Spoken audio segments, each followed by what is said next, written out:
عزیز صاحب نے لندن سے پوچھا ہے، وہ کہتے ہیں کہ اعتکاف کے دوران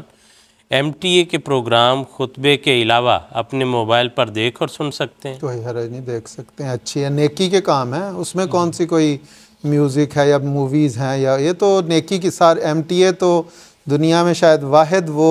چینل ہے جس کے متعلق یہ ہے کہ نہ اس پہ کوئی اشتہار آتا ہے، نہ میوزک اللہ تعالیٰ کے فضل سے آتا ہے، اور بالکل صاف ستھرے اسلامی پروگرام اس میں پیش کیے جاتے ہیں۔ جی ٹھیک ہے جی۔ حضرت خلیفۃ المسیح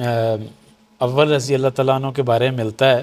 کہ آپ اعتکاف کے دوران درس دیا کرتے تھے، اور اس درس میں حضرت خلیفۃ المسیح ثانی رضی اللہ تعالیٰ عنہ بھی شامل ہوا کرتے تھے، وہ بھی معتکف ہوتے تھے، اور حضرت میر محمد اسحاق صاحب رضی اللہ تعالیٰ عنہ وہ بھی شامل ہوتے تھے۔ تو گویا کہ ایسی ہر وہ چیز جو خدا تعالیٰ کی طرف توجہ دلانے والی ہو، جو انسان کا علم بڑھانے والی ہو، دینی علم بڑھانے والی ہو، تقوی بڑھانے والا ہو، تو جیسا کہ زید صاحب نے کہا کہ وہ تو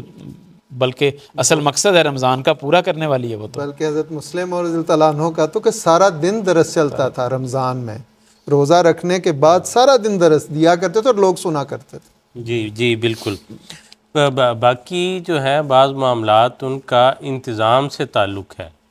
کہ اگر کسی اجتماعی انتظام کے تحت وہ بیٹھے ہیں، وہاں کے لیے اگر کوئی ہدایت موقع کے حساب سے انہوں نے جاری کی ہے، یا معتکفین کے لیے کوئی ایسا پروگرام یا لاہ عمل تجویز کی ہے، تو اس کا نظام سے تعلق ہے۔ باقی شرعی مسئلے کے طور پہ سننا ایسے پروگراموں کو، مثلا MTA پہ تلاوت آتی ہے، حضرت صاحب کے درس آتے ہیں، خطبات آتے ہیں، باقی ایسے دینی پروگرام ہیں